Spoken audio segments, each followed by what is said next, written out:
everyone, Mark the Movie Man here. Got an interesting one for you today. It's an action crime thriller with humor worked in as well, and it's called Fast Charlie, and it stars some familiar names in it, namely the director Philip Noyce, who gave us Salt, which I really enjoyed, and Clear and Present Danger. He's directing a story about Charlie Swift, played by Pierce Brosnan.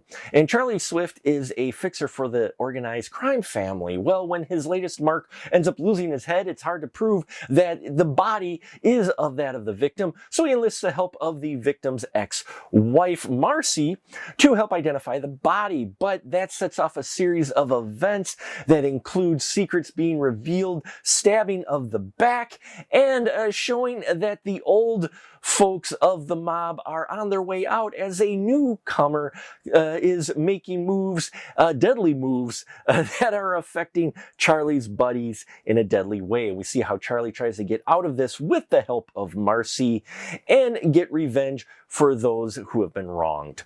Yeah, I mean, you know, this is kind of that noir story to where Charlie Swift is not a good guy, but out of the body of bad guys, he's probably the best good guy out of the body of bad guys, for lack of a better description. But I loved how Pierce Brosnan played Charlie Swift. It shows how he can play a darker character. I always liked him in Bond. He's been a fun actor, always entertaining, and he brings it in this. He elevates this movie. Pierce, along with Morena Baccarin, really elevate this movie above what it probably should be, in all honesty, because it is a basic story. It's a story we've seen before. The young, new mobster trying to put the moves on the old mobsters and almost getting the upper hand, but not taking into account experience over drive. And yeah, so we have seen that before, but with these performances that they have between, with Pierce Brosnan playing this badass Charlie Swift. I mean, he is still badass in this. He is so cool to watch in every scene. Just, he's got class and he can kick ass. And yeah, I loved seeing Pierce on screen. And Morena holds her own as well. She gets to be a little bit of a badass as well. There's a little bit of a damsel of distress to her, but she's also got attitude towards her, with her character that she brings. And it really elevates her as well. The rest of the group around their two characters really are more of a cookie cutter type style of character we've seen before. So, but they still are played well. Don't get me wrong, though. They still are played well. It's an intriguing story, though familiar one. And I was happy how it played out, for sure.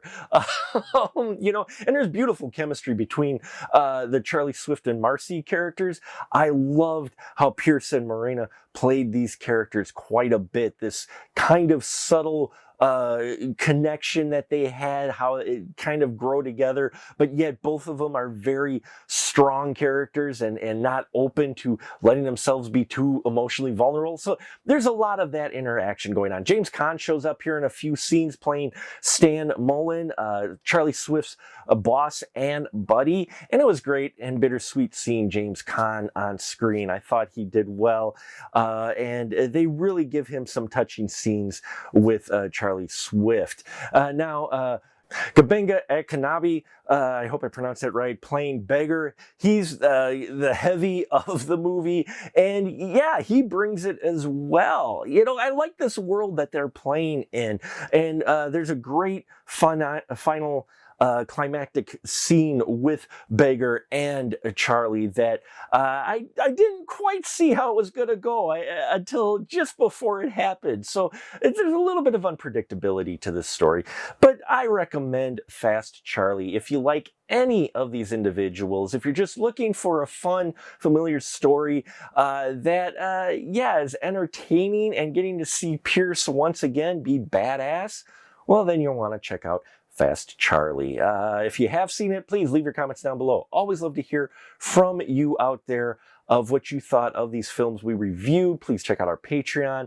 Hope everyone is having fun out there and a safe celebration of the holidays. Hey, like, subscribe, and all that here, because speaking of, we've got our vinyl countdown coming down on It's Vinylly Mine episodes, and those we're doing the 12 vinyl record reviews in 12 days. You're not going to want to miss that. I got some great lineups, and you can catch up with that by hitting subscribe down below. So thank you very much, and until next time, remember, keep that ticket stub.